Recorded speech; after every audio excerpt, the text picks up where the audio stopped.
This is who they wanted. The New York Knicks select R.J. Barrett from Toronto and Duke University.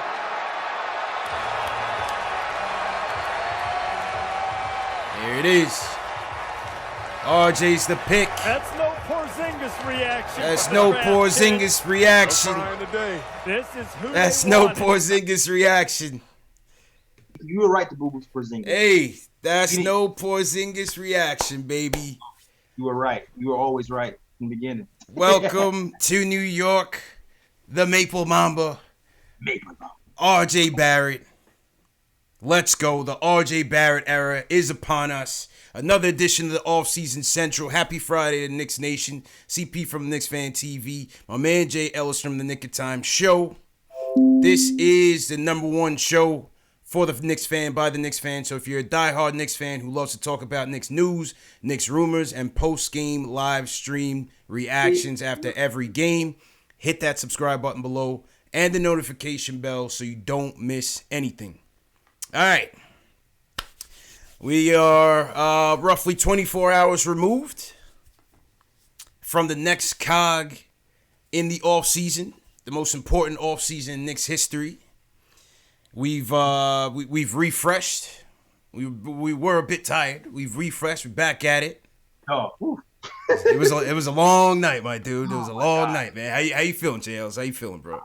Man, if I'm letting you know, if I didn't have like a little half day at work today, I'd have been dead. Yeah. Between the live streams and then the going back from Slattery's to Brooklyn to dog, I was done. Yeah, you left Brooklyn, went to the city, right? So we left. What time we left? We left Barclays around, I don't know, maybe like 9:30, maybe about that. Went to the after party at Slattery's, and you came back to Brooklyn.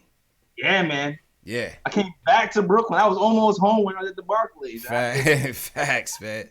Factuals, man. For the love. Absolutely. But you know what, man? It was a beautiful night for the fan base, man. It's a beautiful night for RJ Barrett. Definitely happy for the kid. He wanted it, man. How could you not want to rally around the kid who's embraced us? 17 wins in all. Yeah. The tank. You know what I mean? The kid was elated to be donning that Knicks draft hat and to be donning a Knicks jersey, man. Man, the heartstrings are being pulled at, man. Everybody was crying. Zion was crying. Ja was crying. Yeah. Oh, my gosh. Black Fathers was repping that night. True indeed. It was a very emotional night. I felt great, man. I felt great to see RJ get up there and be emotional and be happy for himself.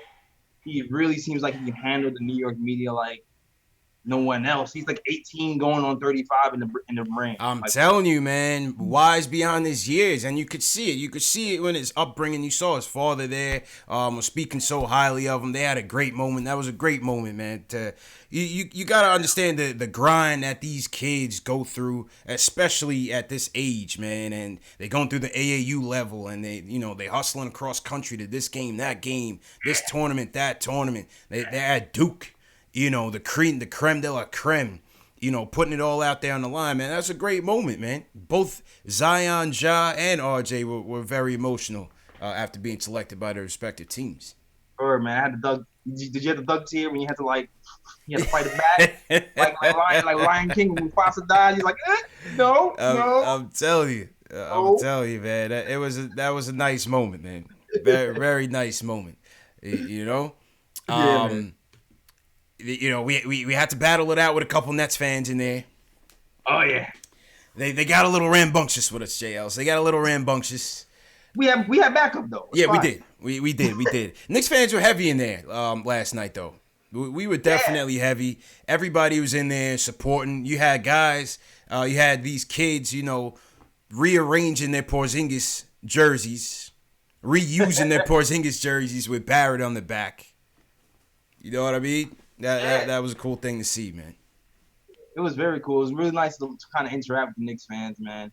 And listen, man, we ran that building. I don't care what nobody said. We was in Brooklyn in the Barclays. Yeah. We were heavy, and that's why the Nets fans were chirping like little parakeets, man. They couldn't stand the love. We was getting too much love in there, man. Yeah, exactly. They had Patrick Ewing on the jumbotron. Yeah, Spike was in the bill. Spike came through. Yeah, this mad Knicks love. in that Brooklyn Barclays Center, and they couldn't take it. Yeah. It was a good night, man. Yeah, man. Definitely a good night. The only boo birds was the Nets fans. Resounding standing ovation for R.J. Barrett, and it was well deserved. Well deserved. Definitely. You know, so that was the Maple Mamba. Then we had in the second round, we had the 55th pick. Yeah. Moved up to 47 with cash considerations along the way, and drafted a guy that we spoke about Wednesday night. Yeah, shout out to Schwinn. Shout out to Schwinny from Postin' and Toastin', because he put us on to one Ignas Brazdeikis, a.k.a. Iggy. Good job. Yeah, great job by Schwinny, man. Great job on Schwinny. you pronouncing his name. Oh yeah, thank you, man. Thank you. Yeah, you gotta get it right. Gotta get it right. You know what I mean? It's a tough pronouncing, but saying Porzingis all these times, you get used to it. You get used to how that rolls. But yeah, hey, listen, man, Schwinny called it. This was a guy that Schwinny liked. Another lefty, right? We got another lefty in the building. Oh yeah. Also, they were teammates. Iggy and R.J. Barrett were teammates on Team Canada, teammates and friends. So they come full circle now as teammates at the NBA level. But again, this was a guy that Schwinny liked, a left-hander, shot about 40% from three. They say he's got an edge to him, J.Ellis. They say this guy's got an edge to him, man. I like it, man. I like somebody with an edge in New York. He'll fit right in with Dennis Smith Jr. I also heard that Dot is the silent assassin, and I heard he has actually an edge to him too. So he's gonna fit right in. I love somebody who trash talks, because they specifically said he talks. Yeah, that stuff. He did. They did say that. They said he's a good trash talker. So I feel like that's gonna be Fizz's next pet project. He's gonna get this kid right. He's gonna get this kid right. I'm telling you. Get that kid right. What about the other kid though? I mean, I'll wait. I'm sorry, I'll wait. Yeah. We'll get to him. But let me tell you something, man. The minute this kid dunks on somebody in the NBA, and I hope it's Draymond Green, that's gonna be his MSG moment. That's exactly what I was thinking. Yeah, he's gonna outline somebody in chalk, man, and he's gonna be a folk hero at MSG, bro. Book it. Book it. I'm telling you. Man, the overreactions for Iggy is already starting to come in, but I'm looking forward to it. Me too, man. I'm definitely looking forward to seeing what he can bring to the table. Just looking at some Draft Express notes on him, they say lefty, shot 38% from deep. Kept defensive honest as a floor spacer, pushes the ball a little bit on the shot, but something that has to be adjusted down the line. They say he's not a great advanced ball handler, but has a good first step, quick to attack closeouts on the straight line drives to the rim. Somewhat limited athletically, nevertheless finishes very efficiently around the basket, especially going to his left. He competes consistently, is an effective rebounder with strong hands and good instincts. That's what I need. That's what we need. Yep. That's what we need, CB. And then if you listen to the live stream today on the Knicks YouTube, Perry actually said that they were surprised that he even dropped that low. They thought he was gonna go in the first round. Yeah. So pleasantly surprised when he was available and made that move to get him at 47. Yeah. Yeah, so hey, why not, man? You know, when you get to the second round and beyond, you just hope you can get a guy that could be a role player on the team. You know, if you get anything more than that, you take it. That's house money. You know what I mean? But on a team like this, he shouldn't have an issue cracking the team and getting some rotation minutes right away. I don't see why not. Yeah, I don't see why not either. I mean, his biggest competition would be who? Mario? If he's back, I highly doubt it. Exactly, and that's what I'm saying. If he's back, which I don't think he will be. I'm not sure. You know, money wise, it makes sense. For Mario to be back, considering everybody else. There's other needs, but facts. All right, so let's go to the phones, man. Shout out to everybody in the chat once again. Hit that thumbs up button for you boys on this Friday night tilt. Draft is past us. Well, let's get your reactions to last night and how you feel about it. Kevin from North Carolina is first. He thinks he wants to talk RJ. He thinks RJ was the right pick for us. Kevin, how you feeling, man? What's up, Knicks fans? How y'all feeling? Hey, feeling good, man. How you feeling, man? I'm feeling good. I'm enjoying the pick, and I'm so glad that we got RJ, man, because for me, leading up to the draft, I think it was a lot of overthinking. Like, I'm watching RJ play over the season, and I'm just like, at the last minute, it's all this Darius Garland hype. And I just don't, and I'm just like, what are you talking about? What are we even talking about here? As much as I like Darius Garland, I think that people were overanalyzing it. For our team, we needed we needed many things, but we needed a go-to scorer. I like Knox, but some dudes they just want to be that dude. They want to be the man. RJ wants to be the man, and I think that's a big difference. A big difference between him and some other dudes that we could have drafted. Yeah, I agree. I mean, look, I think just like Perry said in the press conference, you got to do your homework on everybody. You got to do your due diligence on everybody. Even Garland and those guys, they might not have been strong consideration to be picked, but you just never know. You just never know. Just like how we picked up Dennis Smith Jr. in his sophomore year. You want to be able to say, okay, yeah, we have some NBA film on him, but we want to see him in person work out for us, because you just never know if you may have to cross that bridge in the future. That's a fact. Oh yeah. I think that a lot of people, they need to actually watch the games. Like, it's no disrespect to the dude who was on the show the other day, but I think looking at numbers and watching the game is different. Like, there was some stats that said Culver was a better ISO player than him. But I watched Culver in some of them tournament games, man. He couldn't handle some of that pressure. And that's just how I feel about it. Okay. I appreciate the call, Kevin. Definitely appreciate it as always, man. Have a good weekend, bro. Yeah, definitely, man. Yes, sir. Yes, sir. That was Kevin from North Carolina. Let's go to Will from LI, our guy with the clipboard. Will's on the road. Will's on the road. What's going on, Will? Will, you got to take us off speaker. Will, you got to take us off speakerphone, man. Come on, man. Yeah, you got to take that Bluetooth off, bro. No, don't worry about it. I got you. All right. Listen, y'all. When they were over there picking, right? I think they left like 2 minutes and 30 seconds left on the board or whatever, and my heart was pounding. I was like, yo, come on, yo. I can't. I can't. After K did everything, I can't. I was like, yo, God, please. And when they said RJ Barrett's name, I damn near had heart palpitations. It was out of control.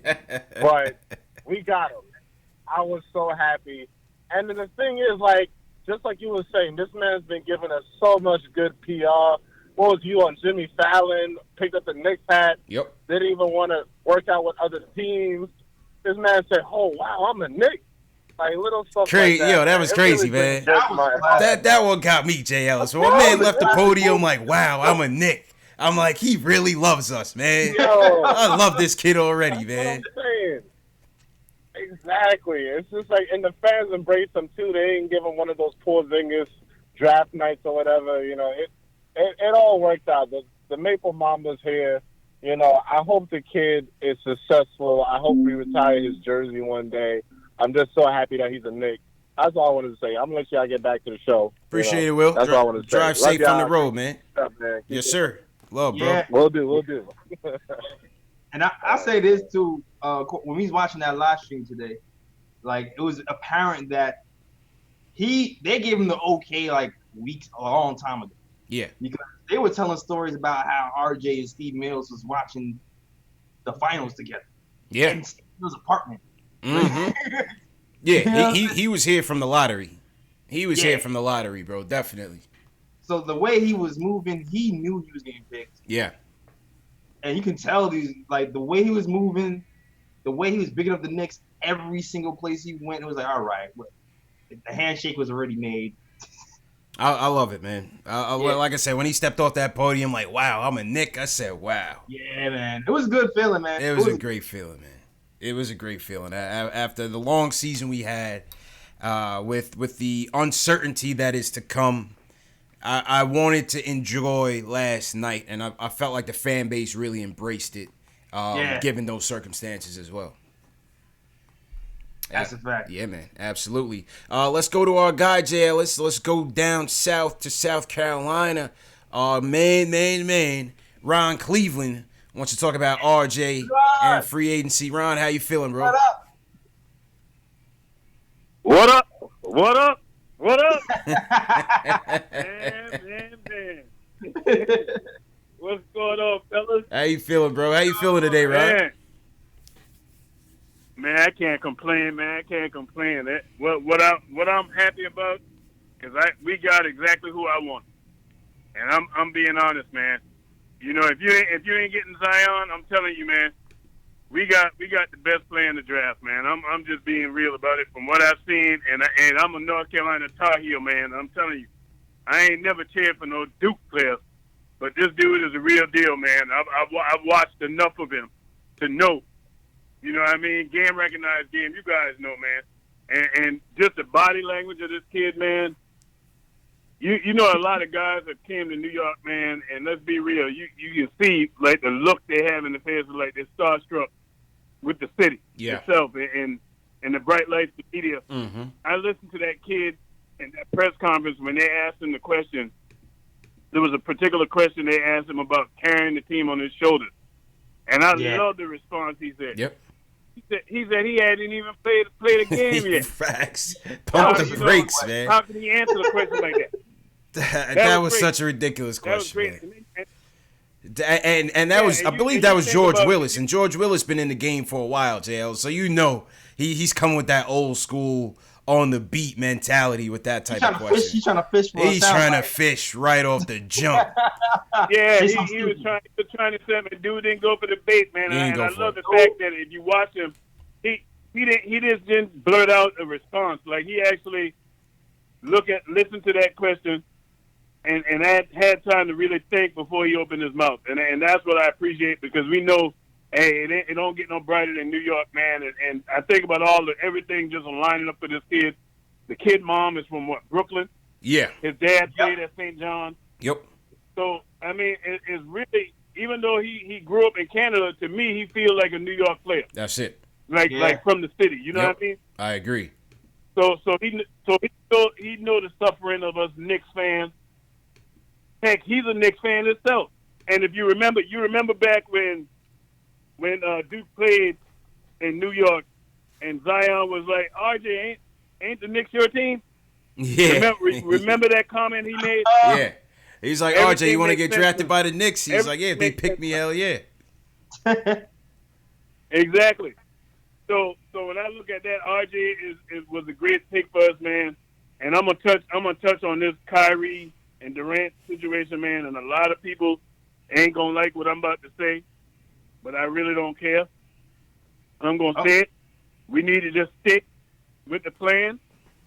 I don't care if we don't get either one.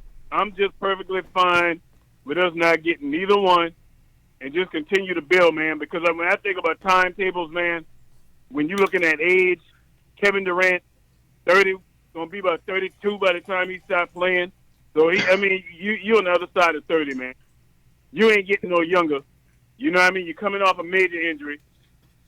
And Kyrie got some baggage with him. He flip-flopped like a fish out of water.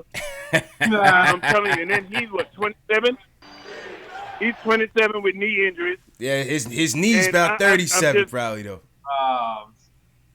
Exactly. And the thing is, and I'm telling you this, I work in the healthcare field, man. You don't get better because of surgery. You know what I mean? Once they start cutting, it's the beginning of the end. You know, you on borrowed time. So when I look at the situation, man, we're a young team. We need to just continue to build through the draft. Hey, who knows? And I'm gonna tell you what, I'm not opposed. I hope Brooklyn be crazy enough to go get Kyrie and let D'Lo walk.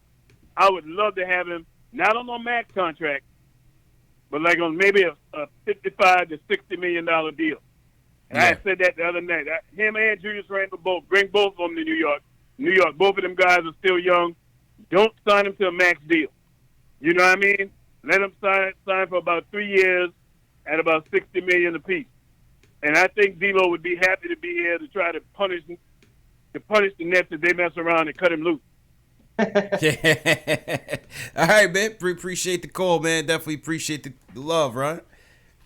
Well, yeah, man. I mean, what was interesting in Ian Begley's article today, J.Ellis, in terms of free agency, and I was going to touch on it later, but since he touched on it, he said that you know, he also said it on our show that, you know, the plan B is gonna be to keep the money. You know, they are not going to overspend on free agents. They are not gonna max out guys who don't deserve it. And that's the tricky thing about free agency is that, you know, there are max players and there's max salaries. There's very few players worth that money, man. I get you, man. Like Ron said, D'Lo's done well for himself last season. I don't think he deserves a max contract off the jump for one good season out of 4. Nah. Like, that's just, to me, that's a hasty reasoning. That's the reasoning that got us into trouble a long time ago. Like, I remember we gave Jerome James max. Oh my God. Money for having a good playoff series. Oh my God. That means you're gonna have a good show. That's it. But so he has like a $60,000 3-year. That's something, I don't know, that's more plausible in my head. I might even go a little lower, but because that's like $20,000 a year. Yeah, anyway, 20 million. Yeah. All right, but I feel you. I get the hype over him, but I don't know. Yeah. I mean, listen, I've said it, you know, a couple times on a couple other streams. I like D-Law as a player. I thought he had a sensational year. I'm happy that he was able to bounce back. I just don't know if that's the player you want to invest in for the 4 years. Plus, his market he's going to be in demand. They even talking about the Lakers might be interested in bringing him back. That's funny. You know what I'm saying? How would you like to be that phone call? His agent picks up like, listen, man, we got rid of Magic. LeBron says it's cool. If you want to come back, you can come back and rock with us. Yeah, I mean, like, they're gonna have competition, man. Like, if Knicks don't get them, they might go somewhere else, which I'm kind of fine with. I'm not this whatever. Yeah, I'm cool. I'm cool with missing out on them. Yeah, like, I'm cool, like, because even with the 60,000, that's still a lot. That's still like 20. That's still too much for me, my brain, dog. Like, I mean, you had a good year, but I don't know. I need multiple good years to give you that type of money, dog. Yeah, I agree. I agree. And then on the KD topic, I mean, you know, it's so much is changing now. So much is changing on this KD front. Now you're hearing potentially Golden State would want to try to do a sign and trade. You know, how loyal would he be to them? You know, to allow that. You know, would he just walk out the door? Would he give them the benefit of the doubt and you know, give them the opportunity to get some assets for him? Then it's like coming off an Achilles. What's the trade value going to be? Yeah, obviously it's still going to be high, but how much? It's a lot, man. It's a new storyline every day. There's a new twist every day. You heard on Get Up, Kendrick Perkins is saying, the Nets are the favorites now. It's crazy, man. Dog, we got 9 more days. 9 more days. 9 more days until free agency. Yes, sir. So you can actually start to see some actual stuff happening. See what happens, man. Because I'm over it. I'm over it. Bro, we've been talking about this for about a year now, man. I'm over it, man. Every day. I remember that one summer. Summer last year, me and you were doing the live stream talking about Kyrie. And that was last summer, bro. Yeah, man. And we haven't let off. It's been heating up ever since. It's crazy, man. It's crazy. But on the free agency topic, upcoming shows, me, my man J.Ellis from Nigga Time Show, and Terry from the Terry and Trey Show, we're going to break down our top 10 free agency pursuits. So we're going to be doing a couple live streams next week, breaking down our top 10, obviously getting your opinions on it. So look out for that on the horizon. Moke Hamilton will be back next Sunday, the free agency show. We are coming on live at the start of free agency, 6 p.m. on Sunday, just in case anything breaks. We're going to be right there giving you our reactions, getting your reactions as well. Hopefully I'll make it. We'll see. Yeah, you gotta make it, J.Ellis. It's crunch time now, man. I know. It's crunch time now, man. It's not my fault, man. The NBA changed the rules. They changed it up on us. I had plans for June 30th before they changed the rules. They changed it up on us, man. But yeah, so that'll be a couple streams this week, and then Sunday's the big free agency stream as well, man. So hopefully you guys can all tune in, hit that thumbs up button for your boys. Shout out to everybody in the chat, man. We got about 600 people watching us on YouTube. Shout out to everybody on Facebook, Twitter, Twitch, wherever you guys are watching from. Like I said, man, this is the home of the diehard Knicks fans. So if you're new to the channel, leave us a hashtag new so we can shout you out, and make sure you hit that subscribe button so you don't miss the upcoming shows. Shout out to Shells Heavy, our guy Shells Heavy in here. TM, Gary Singh, what's going on? John Talento's in here first. Mitchell Prince, how you feeling, man? Kaiser Sose 718, and Jaden Diaz, J.Ellis, who you got in your chats, man? Yo, John Talento was also in my chat first. He's in both. He's watching both. Yeah, shout out to John Talento. He's watching both, man. John's my guy. Yo, shout out to Vince McMahon. Sorry, I messed up your Vince name. McMahon's in here? Yeah, no, Vince Mahone. My bad. Oh, okay. I'm not good with the pronunciation of names like that. What's up to my guys, Cody and Craig, two top KOT candidates? What's going on with y'all? Rich Jim. Did I say otherwise already? Otherwise, what's going on, man? Yep, Chin Up Kid. Mark Swift, Ricardo Custer, what's going on? Young Simba. Young Simba pulled up on us yesterday, man. Yeah, Young Simba pulled up on us. We had a little altercation with some disgruntled Nets fans out there. We almost had Young Simba have to beat somebody up, man. Oh, yeah. You don't know, Young Simba is the size of Mufasa. Yeah, you know? Yeah. Young Simba ain't a lion cub, man. That boy's a girl. Man. Yeah. It was about to go down, man. Shout out to Roy Bourdier. He's new. Shout out to Bourdier. He's following on Twitter. Shout out to Roy. Who else we got new in here? Let's see. Joseph Metzel. What's good? And Andre Span. Welcome, Andre. Fulton IC 68. What's going on? Louis Rosado. Kenyatta King. Salute to you guys. My guy Gladiator checking in from PR. What's going on? We definitely we ran into a lot of people from the show at Barclays, man, and that was good to see. A lot of people. Yeah. So shout out to everybody that pulled up on us at Barclays. Had nothing but good things to say about the show. It was real cool to meet you guys in person because obviously, it's just me and J.Ellis sitting behind the screen. So when you get to meet people who are supporting the show and watching, it's a good feeling, man. So shout out to everybody that came out last night. Word. Shout out to Ian. Shout out to Jonathan. That's all I can remember right now. My memory bad. Yeah. Young Simba was Young Simba. Yeah, we shouted out Young Simba. Yeah, absolutely, man. All right, back to the phones. Let's go uptown. Let's go to Shaka. Shaka from Harlem. He wants to talk about RJ, and he likes the D-Lo move. Shaka, what's going on, bro? What's up, CP and J.Ellis? How y'all doing? Good, man. How you feeling, bro? Hello? Yeah, we here. Yeah, I'm all right. Just got off work. I'm a little tired. Okay. But I had to call you guys in. I've been listening to your show. I caught you guys midway through this past season. And, I've been looking for some good Knicks content because, I used to work in the kitchen. So I had my headphones in trying to, just listen to some good Knicks news. So you guys really hit the jackpot for me on that one. Thanks, man. Appreciate it. I really appreciate you guys and what you guys do. But on to D'Angelo Russell, I think that he would be a good fit for our team because I feel like he fits our timeline in terms of, age-wise. And I feel like he has a lot of potential. I don't think that it's just like he was on a contract year and that's it. I feel like he actually has the potential to be a really good player, a perennial all-star, and actually help lead the team to a championship one day. So I feel like we should really keep our eyes on them. And I just want to know what you guys think about that. Yeah, I mean, for me, it's the price. Yeah. You know what I mean? For me, it's the price. I mean, if we could get him for a little bit less than a max deal, I feel like we should do it. Definitely don't sign max money on him because he's a little bit of an enigma in terms of what he's going to be. But I do like what I saw from him this past season. I've been watching the Nets a little bit, and I like what he displayed. And I feel like Kyrie's going to go to the Nets and they're not going to keep him. So I feel like we should at least take a chance on him. Okay. And in terms of RJ Barrett, I really like that. I really like that pickup for us at the third pick. I feel like that's the first pick that the Knicks got that the fans actually wanted in a long time.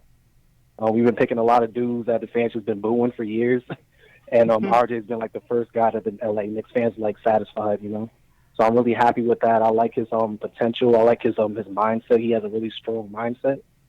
In terms of the Maple Mamba out here, I feel like he has to earn that.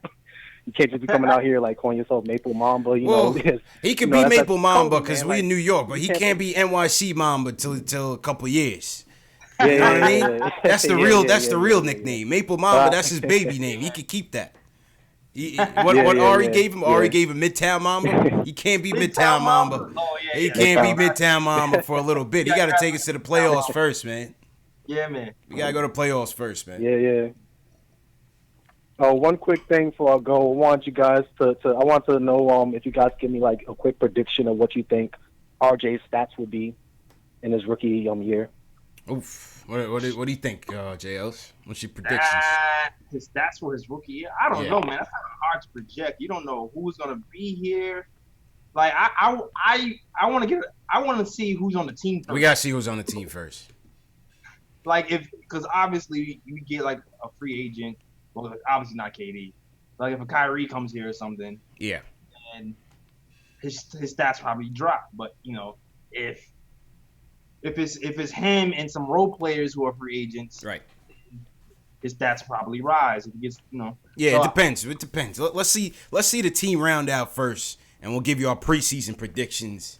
You know, around that time. Let's wait till like September time. You know, is he passing the ball to Kawhi Leonard, or is he passing it to Lance Thomas again? You know what I'm saying? There's a big difference in your assist numbers in that regard. You know what I mean, J.Ellis? Exactly. And then he's probably not gonna have the assist numbers if Kawhi Leonard's here. Kawhi's probably passing the ball to him. Yeah, right. So we'll see. Is it Moutier getting the ball to him, or is it Kyrie getting the ball to him? Oh man. Hey, if Moutier comes back, then dog, I don't know, man. What do you think? I don't know. I can't call it, man. Let's go to VA. Let's go to Brian from VA. He wants to talk about the youth movement. Brian, how you feeling, bro? I'm feeling good, man. How you guys doing? Good, man. Happy Friday. First off, just want to thank you guys for all the content. You're making Knicks basketball even that much more exciting. Thanks, man. But I did want to talk about why everyone should be excited.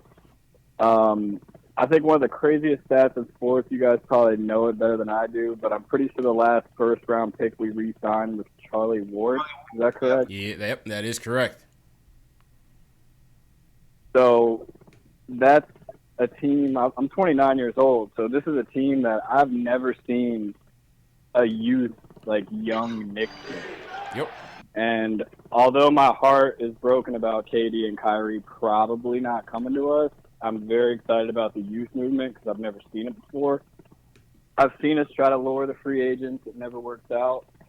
But now we got, 5 or 6 guys, and I even like this second-round guy that we got that we can really build on. And we still have the most cap money in the league. So even if we don't get who we really thought and really wanted, we're still going to get people to round out an insanely talented, youthful team.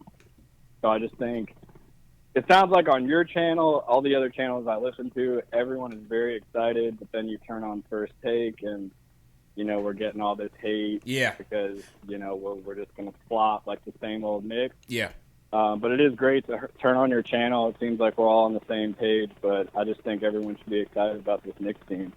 Well said, man. And appreciate the comments, Brian. I mean, listen, J.Ellis, we said it, man. You expect the hate, expect the narrative, sell the team. It's all Dolan's fault if they don't get these guys. Expect all of it, man. Expect all of it.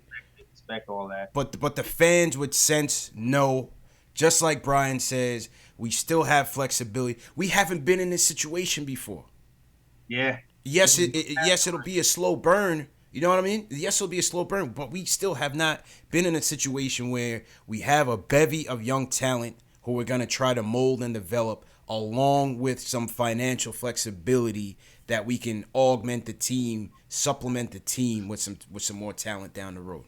Yeah, and here's the thing, too. Like, there's players on this team to be excited about, man. So, like, regardless if we strike out of free agency or not, I feel like the fans, the diehard fans, who are following the progression of Knox and DSJ and Frank Ntilikina and who will follow the progression of RJ Barrett. They're gonna be excited to watch these young guys go at it and play, man. So I think we're gonna be fine, man. We're gonna be fine. I'm really excited to get this season started. I know it just ended, but I'm excited already to get the season started. I'm excited, man. Yo, I'm going to Vegas for Summer League, man. Come on, bro. I'm going down there, man. I'm going down there, man, to see these young bulls. You see, last Summer League, we were all over it. We saw the emergence of Money Mitch, and we followed his progression from the preseason straight through to the season, and you see what that looked like. I mean, I'm excited about it, man. Regardless, you know, I'm not expecting anything major in free agency. I'll just be honest. I'm not expecting it. If we get who we want, fantastic. If we don't, it's still a good season. It's still a good offseason for us. I'm not going to go back to that KP thing or bust because he didn't want to be here anyway. So you had to get rid of him. Stop that. Do you regret trading KP? Yeah. He didn't want to be here. He didn't want to be here. If you don't want to be here, move. Move. Get out. Don't let the door hit you with a good Lord split you. Get out. I don't care. If you won't want to be here, go. It's not about regret. He didn't want to be here. So we doing him a favor and us a favor. We get in the cap space and you getting the hell out. That's it. That's it. That's how I see it, man. You know, I'm not trying to sit here and play both sides of the fence. That's how I truly feel. I never believed in chasing free agency because it's never worked for us to begin with, J.Ellis. You know what I mean? Like, when you're so used to getting dissed by the girl, you know, it's of no surprise if it doesn't happen again when you try to holler, man. It's just of no surprise, man. When she turns you down so many times, you're used to it already, man. It happens again. Oh, you know what, CP? You get turned down so many times, dog, and you keep trying. Eventually, you get good at it. Oh, there you go. Good analogy, then you bro. Find yourself a wife. There you go. And a baby, as you know. There you go, man. So eventually, it turns around for you. Eventually, man. Eventually, it turns around for it. You might get good at it in a few years. Who knows? You might be good at it this year. Who knows? Yeah. But you see what it is. That's a fact, man. That's a fact. So shout out to Brian from Virginia for that. Let's go to where we want to go. Who else wants to chime in here? I see someone else. Let's go to Curtis. Let's go to North Carolina again. Let's go to Curtis. He wants to talk about the youth bill. Okay. Curtis, how you feeling, bro? All right. I'm good, man. I'm good. I love the show, fellas. Thanks, what bro. y'all doing, man. Thank you, man. Show. Yeah. I'm originally from Brooklyn, but I'm out here in North Carolina now. Okay. But keeping up with the team, listening to the show all the time. Okay. But yeah, man, I just wanted to talk about the youth movement, man. Again, like the last guy was saying, this is the first time we really seen us trying to do this and go this direction, you know, where we really focusing on building through the young guys.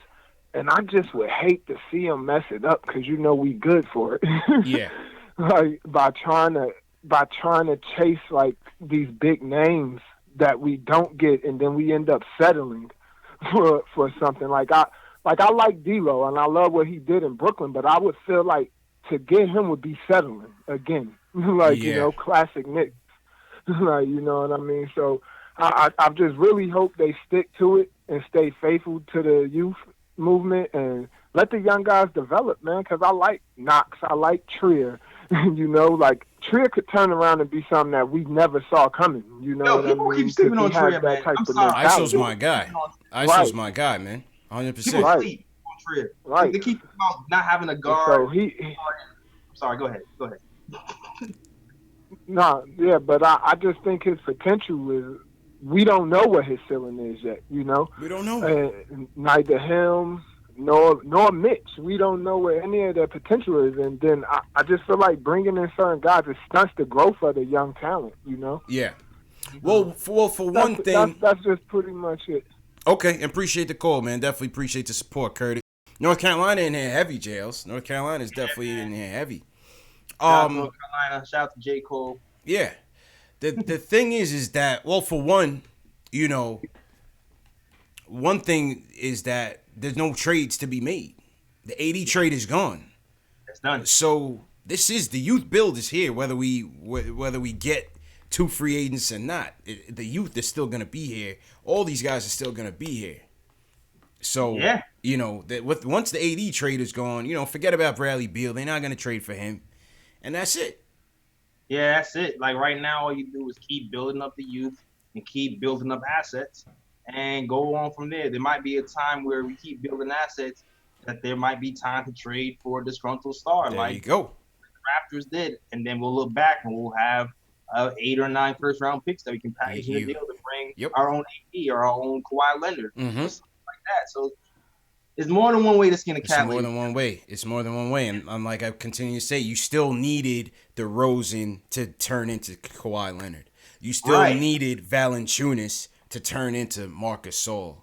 You know what I'm saying? And those dudes weren't bad players. They came up in that organization and they won.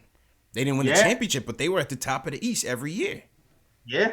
You got to flip those good players with some draft picks. Turn that into a great play when the time is right. Because at some point, some top tier agent gets pissed. Yeah. And when they want to go. And when they want to go, you're right there.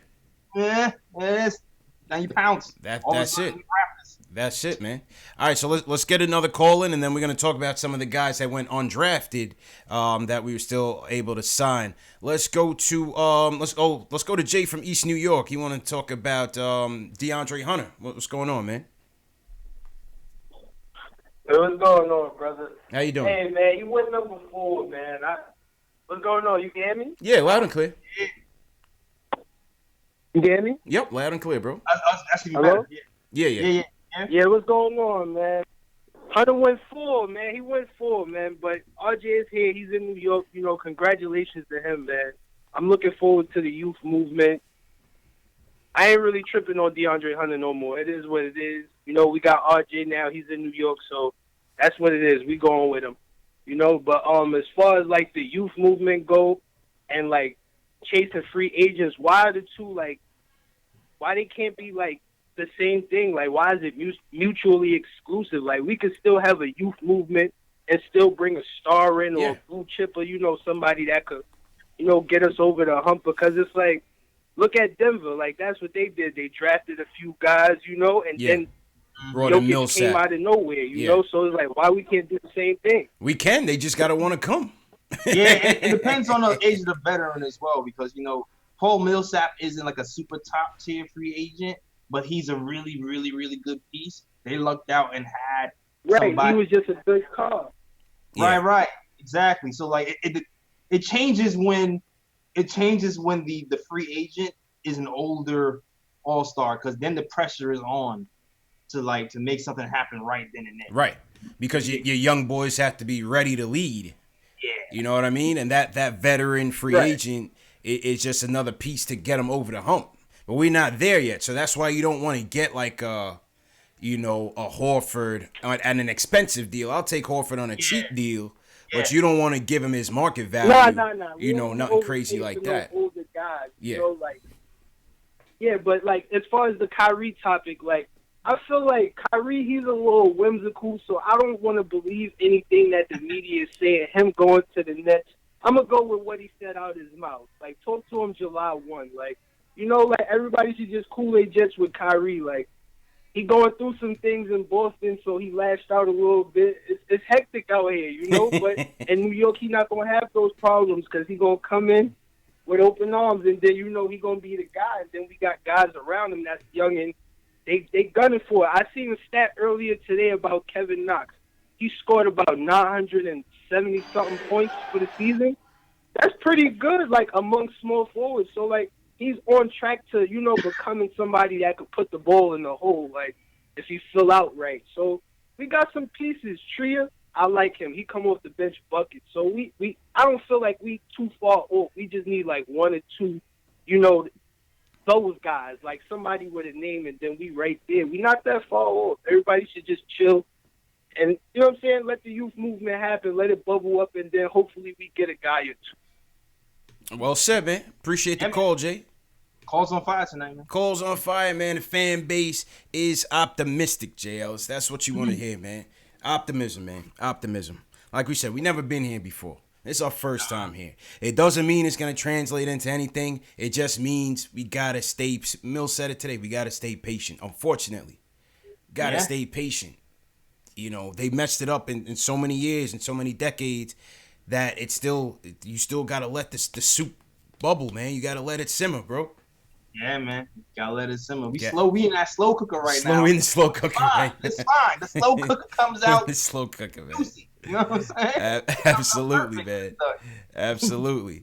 So let me get to and shout out to everybody in the chat once again. Let's go to the undrafteds because we did get a couple guys that I know some guys in the chat like. Mm-hmm. One of the guys we got was Wilkes out of USC. Let me fix my highlights up here. This guy is 6'8". He signed a 2-way deal with the squad. Yep. So that means Isaiah Hicks. The Isaiah Hicks era is over. Sorry, Cody. Because this kid's name is, let me pull this kid's name up in 1 second. The Isaiah Hicks era is over. Chris Wilkes, first man up. 6'7", swingman out of UCLA. Draft Express says he's 6'7" and 6'11" wingspan. Nice size for a small forward. Needs to get stronger to prepare himself for the college game. Or for the pro game. Improving his frame. He could play some power forward at the next level down the road. Let's see what Knicks Film School had to say about him. 6'8" guard wing who has a 5-star recruit from Indianapolis. At Bruins leading scorer. He finished his sophomore season as the Bruins leading scorer, 17.4 points per game. He was named second team All Pac-12. Okay. Let's see areas of improvement. Let's see. It says areas of improvement. He became a master of scoring in garbage time. I have to admit. Another Mario here. Yeah, another Mario. It says he's gifted but lazy on defense. Good shot. Shot about 43% overall. 33% from three, which not that great. 67% from the line. Yeah, looks like a project. Yeah, definitely looks like a project. Looks like a project. So that's looks like a project. Yeah, physical gifts. 6'11" wingspan, 6'7" guy. Yeah, fits the Knicks mold of a guy who's around that height, can probably switch. But yeah, gotta coach that motor. Looks like on that defensive end. Facts. Listen, it definitely provides that length. Definitely has that wingspan, as they say. Mm-hmm. So we'll see. We'll definitely get a look at Chris Wilkes in the summer league. That's Chris Wilkes, 6'8" out of UCLA. Okay. If anybody knows anything about him, man, be sure to call us up and let us know what you think. David in the chat thinks highly of him. He certainly thinks highly of him. All right. So yeah, we'll see. Like I said, if you guys have thoughts on it, let's see. We should definitely get Spencer back in, see what Spencer thinks about him. Yeah, definitely. I know Scott Perry was pretty high on him. Scott Perry thought that he would have gotten drafted. He was surprised that he didn't get drafted. Yeah. That was Scott Perry's thoughts on Chris Wilkes. So Ninja Pete definitely doing his work. Let's see if we see anything else. Let's just scrolling through Twitter here, see if we see any other reactions. John Rothstein says productive college player. Okay. Chris Wilkes. John Rothstein, he's the draft expert. Okay. Let's see what else. All right.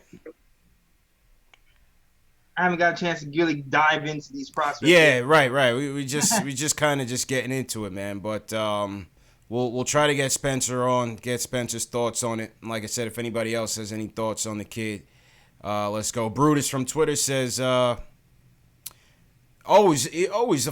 son and Jamal Wilkes. Interesting. Okay, Jamal Wilkes from the Lakers, NBA championship. Okay, that's his son. Okay. So he's got the pedigree. He's got the championship pedigree. All right. That means he's had some training. Yeah. All right. Probably got some NBA players showing him some stuff. Absolutely. Probably. Yeah. Absolutely. Let's go to the next guy in Amin Hinton. Amir Hinton. He went to Shaw. Shout out to everybody who went to HBCU. Coming out the HBCU rankings.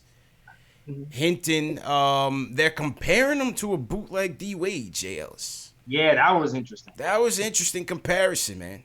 Let's take a look at these highlights, courtesy of ballerslife.com. Okay. It looks like he's playing here in what amounts to be a middle school gym with a yeah. Boy got man, pull-up game wasn't that great. Who's that mask man? Yeah, that one was oof. Pull-up game was not that strong. But I think he averaged 20-something points at Shaw. Okay. Nice little mid-range though. Nice little mid-range. Let's see what Knicks Film School has to say about him. It says Hinton's contract contains an Exhibit 10 clause, which provides an avenue for the Knicks to convert him into a two-way if they like what they see from him this summer. Okay. They say, JB says, I wonder if the Knicks are looking to convert Kadeem Allen to a standard NBA contract, which I think they will bring Kadeem Allen in. I think they will. Kadeem, in his limited sample size last season, played pretty well. Right. And they're saying if they do convert Kadeem to a standard contract, that'll open up a two-way spot for Hinton. So let's see. He played ball at Shaw, born in Philly. Averaged 30 points a game, 4.9 bounds, 4 dimes, and 3 steals. Yeesh. In the CIAA. Okay. Okay. So he's a filler. He's a filler. Let's go to. I think this is a good segue to get to Guillermo because he wanted to talk about him. So Guillermo, you're up, man. What's your takes on Hinton? Yeah, man, it was good, God. Good meeting you guys yesterday. Yeah, man, good times, bro. Yeah, man, man, Hinton, man. I'm not gonna. Oh, my bad. No, go ahead. What's your thoughts on him? Yeah, I like Amir Hinton, man. He's pretty good going to the basket. Kind of sucks at threes. He's shooting like 29%. They can shoot him from the corner. They did call him a bootleg Dwayne Wade. But, you know, when you call somebody a bootleg Dwayne Wade, that means he also has pretty good body control, which is very underrated because Dwayne Wade probably had the best body control I've seen from a guard in years. So if we can get Amir Hinton, I don't know how it would work. If we can get him in the D League, hone his defense because, you know, he's a willing defender. He's a good defender, but he's not elite. He cheats a lot. This kid has talent. I mean, I know he's a stat stuffer at D2, which is, you know, is D2, but hey, he's a scorer. And I think that, look, if you get his attitude right, because when you look at a guy like Amir Hinton, we have a stat stuffer point guy in Trier. But Trier's attitude, he's very egotistical. He's been pampered his whole life. You know, I know he has that whole little story of him and his mom growing up. I've heard stories of him being pampered his whole life. So we got to change that up. We have to make it so that, yes, we have hungry kids on this team, but we got to make it so that, you know, when what's this guy's name? When Fizzo said he's not going to punish you for effort mistakes. He's going to punish you for dumb mistakes or selfish reasons. He didn't really live by that, right? He kind of sounded like a chick who says they want a good man, but they always go out with the bad dude, right? It's like, you know, you listen to what he does, don't listen to what he says. So Fizzo got to live by his words this year. And, you know, just really quick, just a segue, the good and bad. Good things that we drafted, you know, I don't know about this Wilkes guy. He kind of seems like he has not a go-getter attitude, but it seems like everyone else, the Iggy kid, RJ Barrett, all these guys are go-getters. And we didn't really have that really last year outside of Mitch, who was more so, you know, a really good defender, kind of energy guy. It's up to Fizzo to coach these kids up. You know, you can say all that good stuff, blah, blah, but you got to coach these kids up. You got to have your system in place. You got to have philosophy. You got to have the proper spacing. You got to have defensive philosophy on the court. And, you know, everybody wants to talk about these stars and stuff. I think that we should actually go after, you know, these veterans who are going to come in, the James Posey-like veterans, the Tony Allen-type guys who are going to come in and be the mentors for your kids on the floor, right? You know, look what, I know everyone got DeAndre Jordan last year, but DeAndre Jordan came in. Mitchell Robinson's not fouling as much. His footwork is a lot better. He played way better defense. So, I mean, this is a time for you to mold your team. No one's going to put pressure on you to go out and sign a Kyrie or a KD. This is a perfect time for you, Fizzo, to not go and try to overspend, build these kids up, give them the system because they need it. They need guidance, they need direction, and get your veteran floor generals here. So when the Lillards or whoever might come in the future, I know next year is pretty weak. When they come, then you could come and pluck them, put them in your system, and now they're a multiplier. They have a multiplier effect to your already budding foundation, your already budding kids on the team. True indeed, man. Couldn't have said it better myself, bro. Good times yesterday, too, man. Nice to meet you, bro. Yeah. Yo, salute to you guys, man. I'll be at the next event, whatever, man. You guys are cool as hell, man. Peace. Peace. Well said. Well said, man. We got to get that system right, man. Yeah, man. Like, I know we said it before on the show. Like, I personally want to have veterans here to coach up the kids. I think I've said exactly the same thing about the difference when DeAndre Jordan was here and what that did for Mitch. Mm-hmm. I feel like that could be the difference for a lot of these guys on the court. And even, I don't remember what paper I was reading last season, but they was talking about the difference in the offense when DeAndre Jordan was here and the defense, how they were able to do more complicated schemes because DeAndre knew instinctively where to go. He was a coach on the court. Exactly. So, like, we get veterans here who have experience and know instinctively where to go. Fitz is going to look a lot better than he did last year. That and combine that with the fact that, a system is in place now, that'll be huge for the Knicks and just the reputation going forward. Hey, well said, man. Well said. Now, we also signed VJ King out of Louisville. VJ King out of Louisville, former McDonald's All-American. It looks like he didn't really live up to his potential at Louisville, only averaging 5.8 points and 8.6 points, respectively, in his freshman and sophomore season. Mental issues, struggles with the coaches seem to be what's holding him back. Packed on some weight. Yeah, it looks like he's on an uphill battle. Said he finished the season on a higher note. Ultimately took a huge step back in development, going 8.6 points per game to 3.9 points. 3 rebounds, 0.6 assists, shooting 36% from the field. Many expected him to transfer away after his fresh start. Yeah. Looks like another project. VJ King out of Louisville. If anybody in the chat knows anything about him, man, be sure to call in. Be sure to call in. Man. Yeah. Listen, man, unfortunately, I would love to have enough time to watch more college hoops, man, but schedule just won't allow it to, man. It's either full-time Knicks fan TV or no time. Pretty much. You know what I mean? Yeah, we can't. We out here talking to you guys about the Knicks afterwards. Not a lot of time. Facts. Not a lot of time, man. Not a lot. If I want to stay married, I can't. I gotta sacrifice something, man. You know what I mean? I have a girlfriend too. I'm trying to get to where she is. Well, you know, but at the end of the day, that's why we bring in Spencer.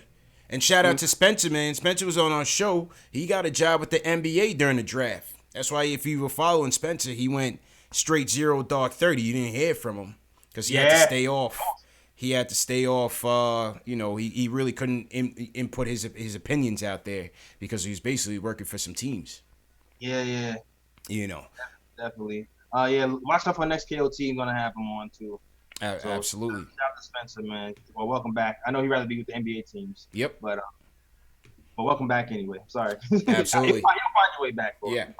Yeah. So those are some of the guys that we picked up. Once again, Chris Wilkes out of UCLA, swingman out of UCLA, Amir Hinton out of Shaw, leading scorer out of Shaw, swingman, bootleg Dwayne Wade, as they say. And then VJ King out of Louisville. You'll see some more guys coming in as they fill up the summer league roster, and we'll see. But I think obviously at this point, I think you would hope that Iggy has a spot on the team. Looks like he'll be slated for opening night. Oh, a lot of people are excited about Iggy, man. I like scrappers, man. Iggy looks like a scrapper to me. Iggy looks like a scrapper. He's gonna bring that toughness, man. Definitely.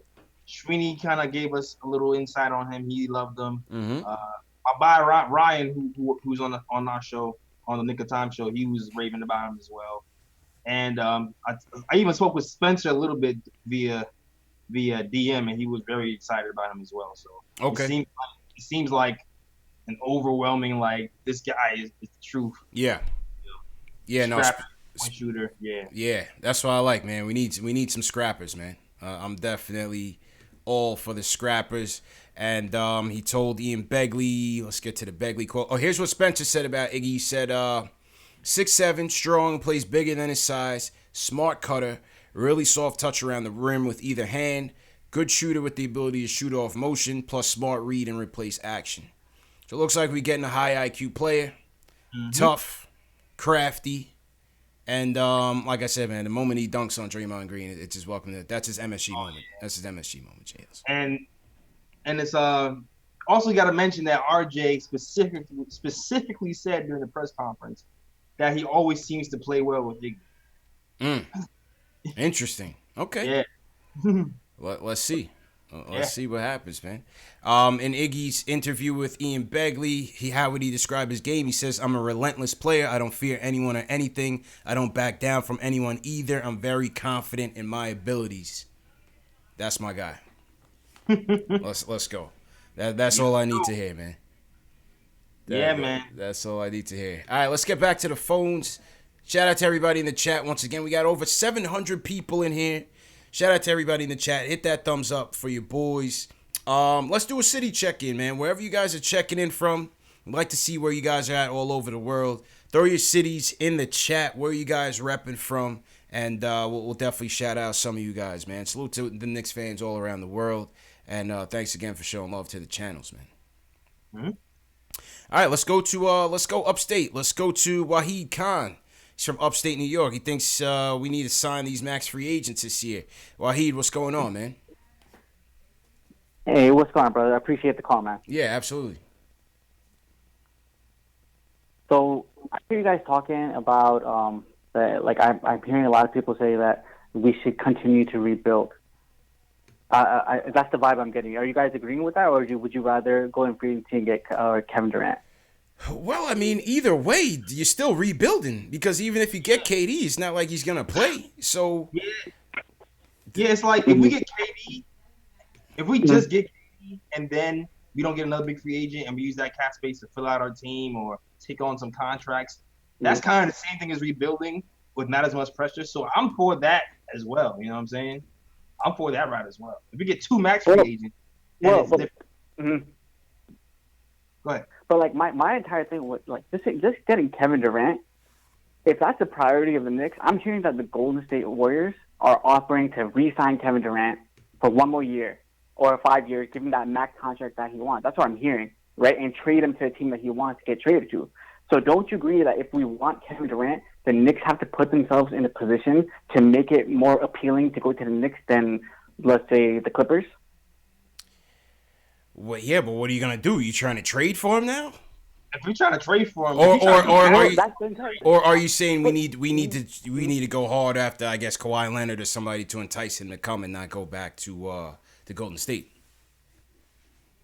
Well, that's not even what I'm saying. I'm saying, like, if Kevin Durant isn't sure right now at this moment that he wants to go even leave the Golden State Warriors because he's hurt, right? He wants to give himself a year. Mm-hmm. That's what they're. He's not going to commit himself to the Golden State Warriors. That he still wants to leave, and the Knicks have room for two max contracts. Mm-hmm. So why shouldn't the Knicks, knowing that they have a max cap space for 2 players, let Kevin Durant go to the Golden State Warriors, knowing that he still may leave next season for a trade, but from the Knicks, because that way it helps Golden State, and we still get Kevin Durant. Go ahead, J.Ellis. No, I'm not doing that. Sorry. Okay. Yeah, I'm not trading for him. No? If that's what you're saying, I'm definitely not trading for him. But why not? But what do you mean? Why wouldn't we trade for him? Because there's no point. Because why not? What is the word? Why would we not do that? There's no you're gonna now give him the full supermax and then trade half your team for him? Mm-hmm.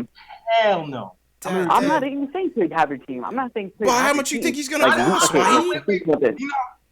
Wahid, we don't have any leverage right now, man. No, but I disagree with what you guys are saying that we're going to have to trade half the team. How do you not trade? I say, like, why would you get Kevin Durant? Okay, think about this, right? If Kevin Durant has a no-trade clause right now, right? Yeah. He's going to the Warriors telling them that they are going to agree that you're going to trade me to the team I want.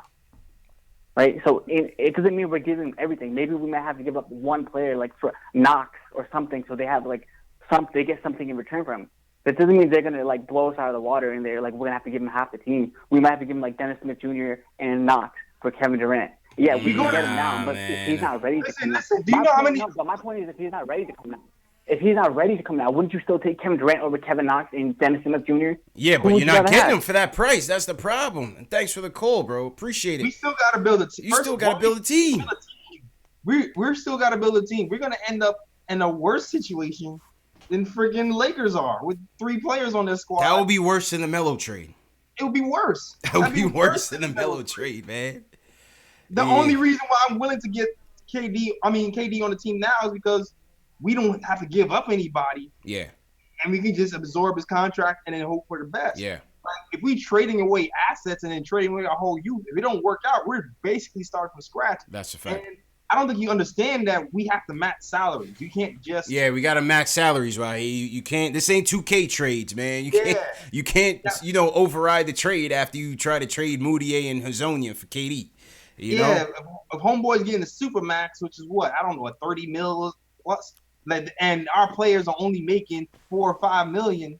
How many players is gonna take to match one play? Like, we have to decimate the whole team. That doesn't make any sense. Yeah, no. Well, appreciate the call, Ahib, but yeah, we can't do that, bro. Can't do that. No. We're not that desperate, man.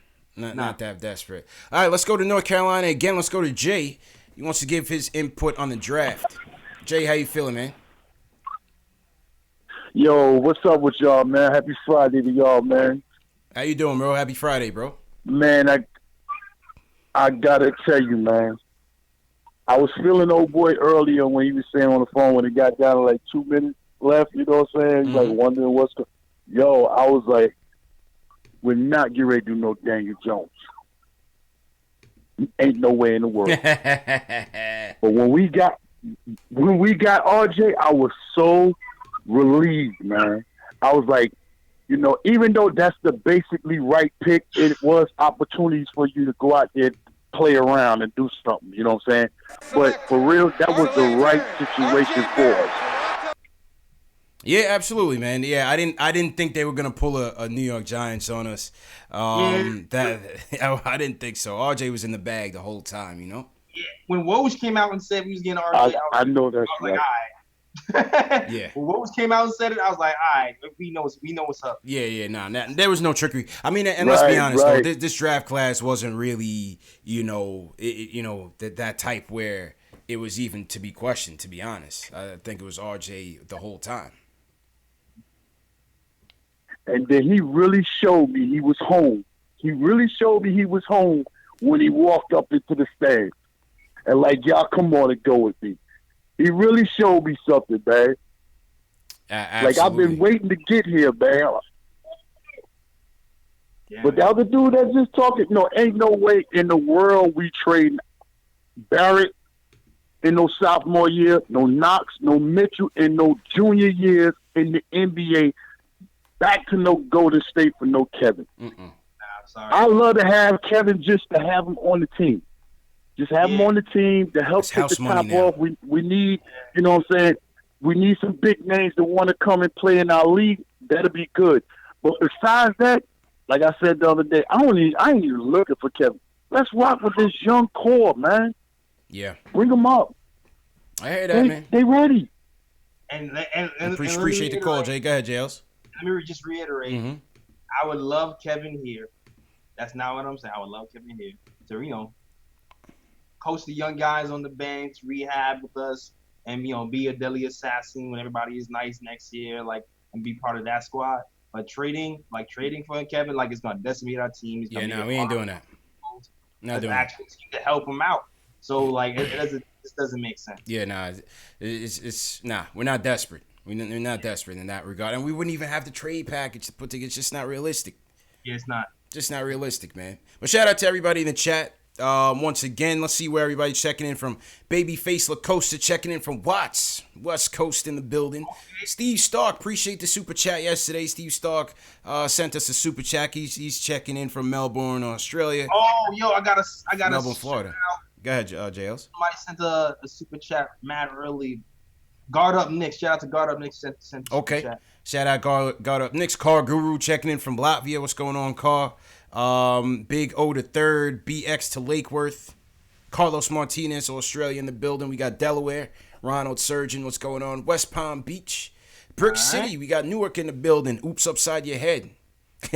Justin, matter of fact, we met Justin Areola last night at Slattery's, checking in from Newark. Shout out to Justin. All right, shout out Justin. Yeah, man. All right.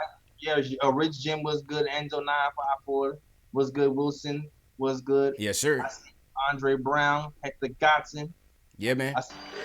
Cody Manuel doing a good job.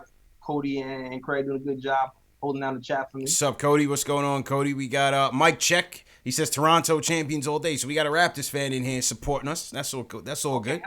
Appreciate the love. The RJ blowover. Yeah, that's a spillover. The RJ spillover. We get Raptors fans in here. Big shout out to Rome Data Takeover, J.Ellis. Rome Data Takeover, our guy Rome. When I pulled up at the draft, first off, the first person I saw was Mark Berman of the New York Post. Got off the train and I saw Berman, and it was funny because that was the first time I ever met him a couple years back. Was on the train, so we had him on the podcast, as you guys know, and then to see him again getting off the train. So me and Berman rapped a little bit on the way to Barclays, and then first person I ran into after that was Rome, and Rome was out there holding the vibe with me and J.Ellis. Shout out to Rome. Shout out Rome. Good dude. Yeah, Rome was a cool dude. Like I said, man, when you don't know who these people are that you're talking to every night, and then all of a sudden they just pull up on you like, yo, dap you up, show love to the show. So it's a beautiful thing, man. It's a beautiful thing because we all like-minded, man. We all Knicks fans. We all want to see each other win. And, for them to support us like that, man, it's a beautiful thing, JL. So definitely shout out everybody that pulled up on us last night for sure. For those who don't know, I am the 5'7" assassin. All right? Don't get it twisted. Don't get it twisted. I'm not 5'8". I'm the 5'7" assassin. I'm out here still repping the Knicks. Absolutely. Bomb in the chat says, was Berman cool on the podcast? Yeah, he was. That Berman podcast was dope. I mean, I'll leave you guys in the chat to comment on it. I thought the Berman interview was great, man. Yo, I love the Berman interview, man. The Berman interview was really good. We got some really good stuff. We talked a lot about everything. He gave us his personal opinions on things, not shy about that. And he also addressed some of the social media stuff, which is pretty cool. Yeah. I made sure I wanted to ask him that. That was the first call. I was like, I got to talk to him about Knicks Twitter versus the beat. I got to get his opinion on it. And he was straightforward. He said he's not ducking nobody, man. He's not ducking nobody. He doesn't block anybody. He takes it all in stride. And his whole thing was he writes articles. Articles need to be read. And, whether it's negative, positive reactions, people still reading it. So his job is solidified in that regard. Yeah, man. He's a good dude. Mm-hmm. Shout out to Abu Adam. He's checking in from Birmingham, UK. Birmingham. Abu, man, it's probably like 3 a.m. out there, man. So support. Salute to the support, man. Yo, is the Nets beef on there? Oh, I didn't. I just threw this together real quick. I think I put it at the end. The Nets fans that we was about to squabble with. We was about to jump into the stands, man. They was disrespecting RJ. I wasn't feeling that. Yeah, I was feeling that. Me and J.Ellis about to jump in the stands, man. Yeah, this is just a little recap from yesterday. It's showing a little recap from yesterday from the draft party. Shout out to everybody that pulled up. CP, the artist in the chat. What's going on, CP? Knox team says we got to get Woj. House Plan says we got to get Alan Hahn. Eventually, we're working our way. We got Begley. So yeah, we got Begley, man. Yeah, Where you go from there, man? We got Begley, man. We got Moke Hamilton coming on Sunday. Yep. So we working, man. Oh, here go the Nets fans right here. There was some Nets fans up there. They just want to be on Knicks fan TV, man. Everybody's a fan, dog. Yeah, everybody's a fan, dog. They know Pooch ain't showing them that kind of love, man. Nick says we should bring Bondi on. We should, man. Hell no. What do you mean? Bondi ain't getting no more love no more, man. He can't even go to MSG anymore, man. I don't know. That might be a bad look for us. He might be damaged goods. Oh man. You know MSG's always watching, JL, so I don't know, man. Yeah, you're right about that. He might get banned by association. We might get guilty by association. We can't hang around Bondi, bro. Nah, man, that's bad. Bombo in the chat says, we did get Ian Begley on. For those of you who want to see the Ian Begley and the Mark Berman interviews, there's an eye icon in the top right-hand side of your screen. Click on that eye. We put all the latest and relevant videos in there. We put our fan polls in there. Tonight's fan poll is old. I didn't change it yet. But the most recent videos and the dope videos, the Begley and the Berman interviews are there. So make sure you check it out. Leave us a comment on it. Leave us a comment. Let us know what you thought. I got my mid shirt on my line. But the Berman video is on the Berman interview for me is on the SoundCloud. I don't have it on the YouTube. Yeah. Big O the third. I definitely I agree with you on that one, Big O. Good comment on that. All right, back to the phones. Let's go back to North Carolina. Let's go to Wayno from North Carolina. He wants to talk about the draft and KD. Wayno, how you feeling, bro? What's good, bro?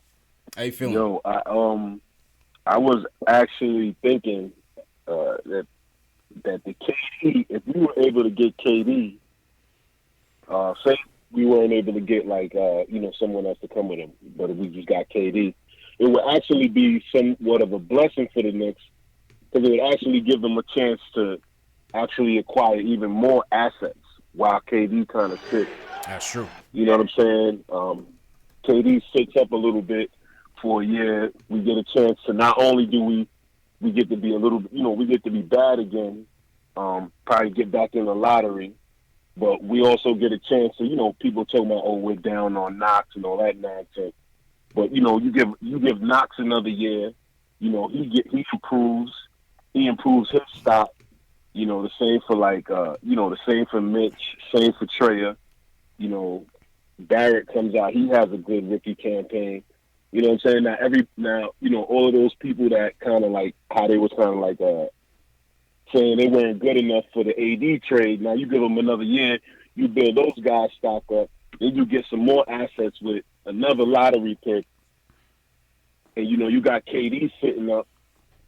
You know how things go in the NBA. Somebody becomes available that we're not able to get for him for the next when he's back ready to play in 2020. In a weird way, it may end up being a blessing for them. Even if he don't come, it'll still be a blessing for them. I think they going in the right direction with the way that they got these this young core. Mm-hmm. I really like Scott Perry. Look like he really got a plan in mind.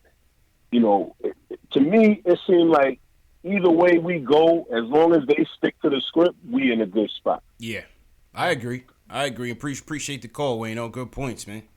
It's good points. It'd be house money if we get KD in here, man. They give us a chance to develop the youth, let him rest, and then, like you say, you never know the names that he himself can attract when he gets healthy. I know the 2020 draft class is not the best, but you never know. It might impact who we can get this year. Yeah. Never know. You never know. Absolutely, man. Shout out to Wayno. Appreciate the call. Let's go to Mustafa. He wants to comment on the youth bill. Mustafa, what's going on, bro? Yo, what's going on, guys? I almost lost you. I was on hold for a minute earlier, but it's all good. Everybody want to call and get their points in, man. Yeah, I feel you, man. I feel you. I'm loving the show tonight. Hey, for something Young Simba said earlier, I seen this comment, and he said something about Kendrick Perkins, why he on their personalities. First, Kendrick Perkins is killing it on Get Up. And dude got a lot of respect in the league because he got a ring, and won't nobody step to Kendrick Perkins. Yeah. So that's why you won't see Kendrick Perkins on TV. He's actually doing a really good job. I'm feeling Kendrick Perkins right now. Yeah. The last caller, what he said about KD signing being great, I hadn't really thought of it like this. The KD signing would be great for us for a lot of different reasons. It would be great for us this year because he would eat up the cap. Because we got to spend 90% of the cap. Yeah. So if right now with $70 million and we get no KD, no Kyrie, what do we do with that money? Yeah, we're going to have to end up giving it to a bunch of people we don't want to give the money to. Yeah. So if he that eats would up bring a deal $35 that might actually be a good thing for us. You know what I'm saying? So I'm looking at, right now, I love Julius Randle. I would like to see him on a long-term deal for, 3-4 years at about 22 mil. I don't see no more than 22 mil. I probably said that before. I would send an offer sheet to D-Lo, but not a realistic offer sheet. just a bluff offer sheet, like about $18 million. Where if they call our bluff and we stuck with them, that's cool. But that puts Brooklyn in a mess of situation, or the Lakers, similar to what Houston did with us with Jeremy Lin. You know what I'm saying? Put them in a shitty situation. So now they got to put up or shut up and spend more money than they might have wanted to spend. So I look at those little points, a little different things that you could finagle. I'll be all right with D-Lo if we get him, but nothing more than $18 million. I'll be sick to my stomach. We paid more than $18 million for him. Yeah. And one thing I just wanted to say about filling out the roster if we don't get these free agents, right? This is going to sound crazy, and nobody else is talking about this. This is really going to sound ridiculous crazy. Hey, we bring Luke Cornett back? Like real talk. If we sign Luke Cornett, I like Luke. I want to see Luke Cornett hitting 4 or 5 threes a game for me this season for a couple of $1 million. You know what I mean? What you doing with ISO Luke, J.Ellis? What you doing with him, man? Yo, I like Cornett, dog. I'm on the fence. Like there's a lot of guys like him and Noah to me are two guys. Him and Vonleh, right? Yeah, Noah Vonleh. Like those guys, it's like, man, I want to see them back. I have a hard time trying to pick one if I had to pick one, but I'm interested in bringing those guys back if we can. Yeah, I wouldn't mind it. I wouldn't mind bringing Vonleh and Cornett. Those would be the guys I want to bring back from the free agent, from our own free agents from last year. Yeah, I'll bring them back. Yeah. And I still want Super Mario back for $3 million. I'm gonna just end it right there. I know nobody's gonna agree with me on that. 3, 4, because what I'm saying is this: we got the money now. If we didn't have the money, if we had 2 free agents max, we can't do it. But right now, the way it's looking, we could all sign them dudes back to a 1-and-1, or like we got the money. What we do with the money? What we do with $70 million? Right. I told you yesterday. I got you guys yesterday. No Tobias, no Al Horford. Like, we're not a team like Utah or Denver who has to overpay free agents to come there, like a Paul Millsap. Right. Paul Millsap gets paid because they can't attract free agents, so they got to overpay somebody. We're not that team. So I don't want to see no players like that. No Horford for $25 million. No Tobias for $30 million. No, I don't want none of them do. I'll be good with sticking with the young guys we got and seeing how we go, but let me know how you guys plan on filling out the roster without 2 max free agents. I want to hear your thoughts and appreciate you guys. It's going to be tough, man. But Mustafa segued to our upcoming live streams, J.Ellis. It's a perfect commercial, man, because this week we'll be shifting gears. Tonight we're going to wrap up the draft. I thought we wrapped it up very well. We're going to get into our winners and losers, take a couple more calls and get out of here. But this week we're going to be talking free agency. Myself, J.Ellis, and we're bringing in Terry from the Terry and Trey Show. We're going to break down our top 10 free agents list. So we're going to have 2 live streams this week. So stay tuned. That's why you got to hit the subscribe button, hit the notification bell so you don't miss the upcoming shows this week. So we're going to be doing 2 of those shows this week. And then next Sunday, June 30th, 6 p.m. Eastern Time, Moke Hamilton from The Athletic joins us. Hey, that's going to be when the free agency kicks off. Some decisions could be made right away. So we're going to be breaking it all down. And hope you guys could join us, man. Yeah. Hope you guys could definitely join us. All right, let's go to some draft winners and losers. Winners and losers last night. This is just a couple of my thoughts as I was on the way home last night. Winners, definitely the Knicks, right? This is Knicks Fan TV. This is Nigga Time Show. Homer alert. We always win even when we lose. Hashtag facts. So good job by Ninja P once again. RJ Barrett. We'll see what Iggy turns into, but I definitely thought Knicks came out winners in Barclays Center. I thought the Hawks had a very good draft, bro. Oh yeah, the Hawks killed it. From a depth perspective, I thought coming out with Cam Reddish, DeAndre Hunter, who one of our callers earlier had mentioned, and Jackson Hayes. I know some people are kind of iffy with Jackson Hayes. I thought the Hawks had a pretty good draft, man. And they finished the season fairly strong. They have a nice mix of vets with Trae Young, who beasted, John Collins, and now to add Hunter. And we'll see what Reddish does at the pro level. I thought they had a good draft, man. What'd you think? I think they have a good draft too, man. Like when they're building the team, like I like that we got RJ, but I still have concerns with the way our team is built. Yeah.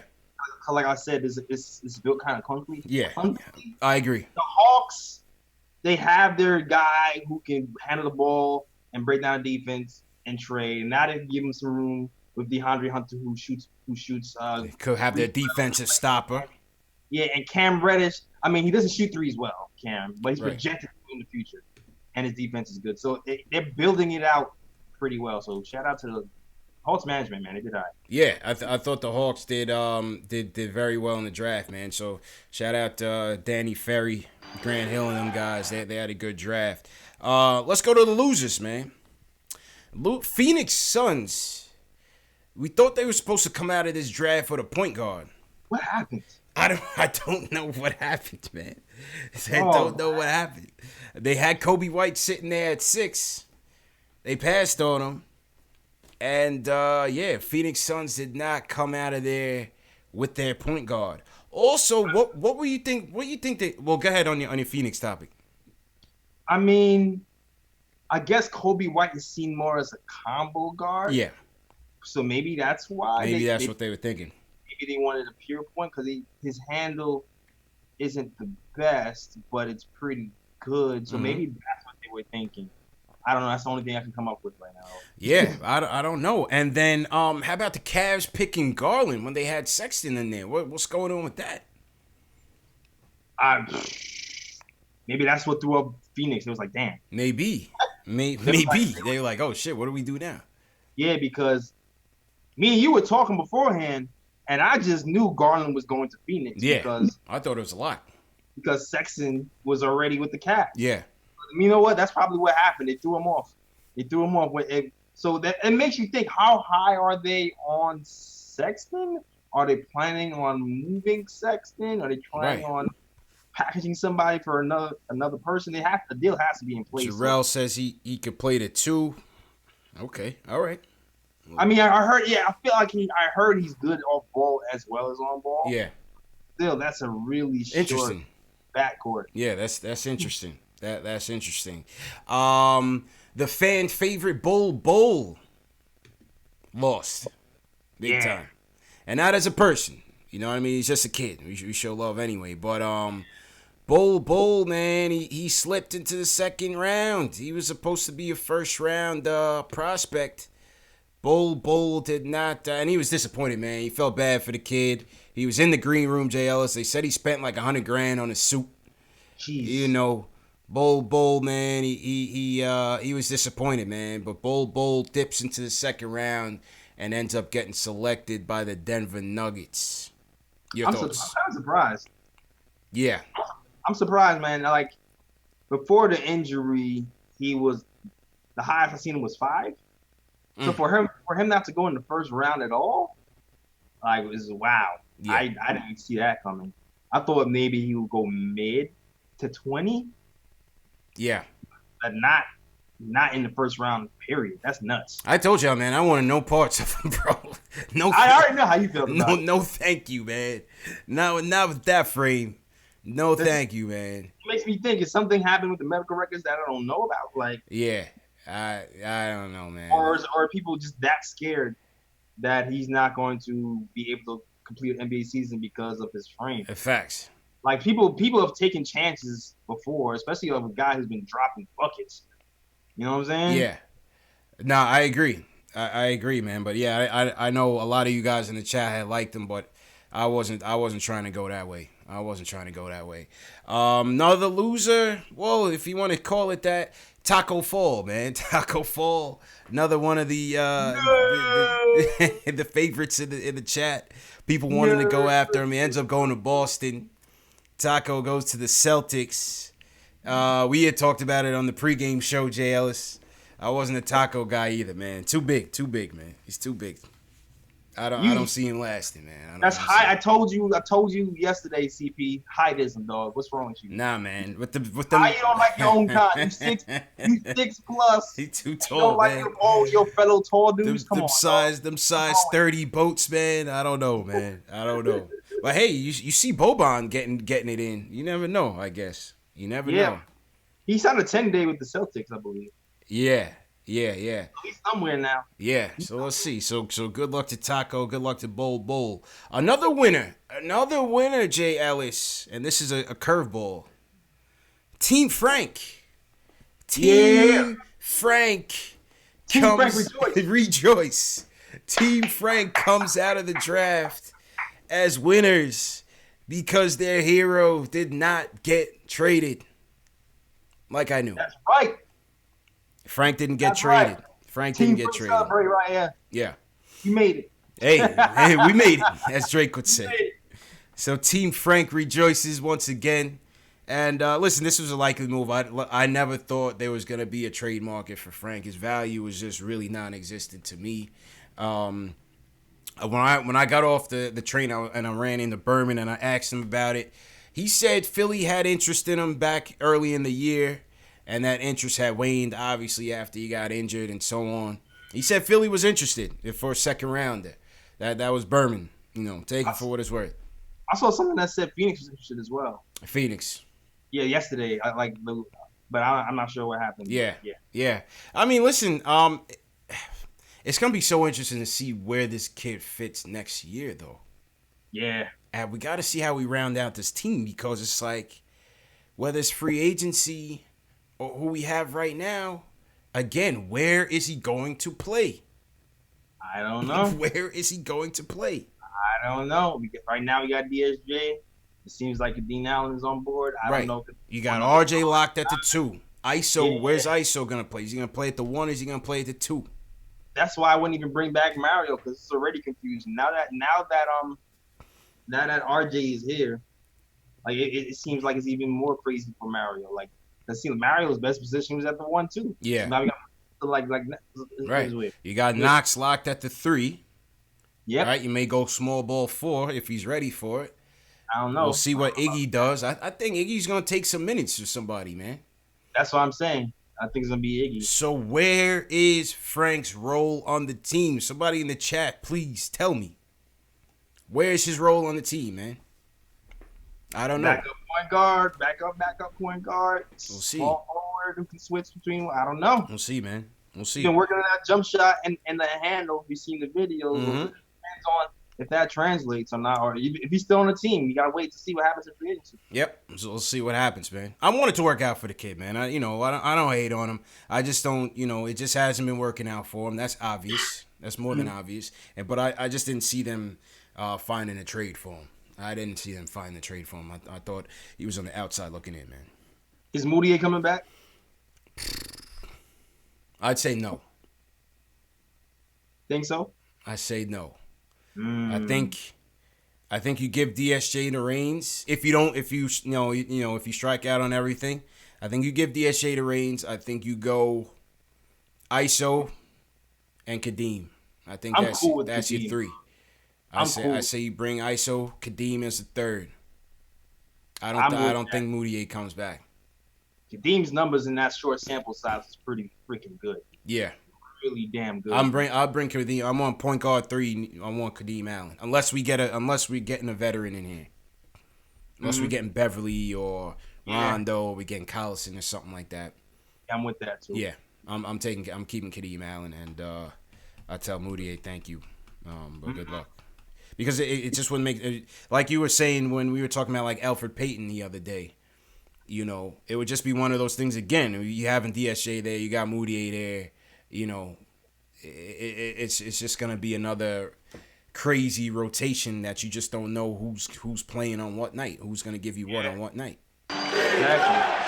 Exactly. Like we gotta pick a direction. We have to pick a direction. Gotta pick a direction, man. Oh, yeah. We can't develop everybody. There's only one basketball. Yeah, I'm seeing overwhelming no's in the chat. And it's like if you pick a direction, it seems like our coaches and our team is reluctant to put people in the G League, is where they can get minutes. So it's like it's really, if you don't get minutes on the A squad, you're kind of just there.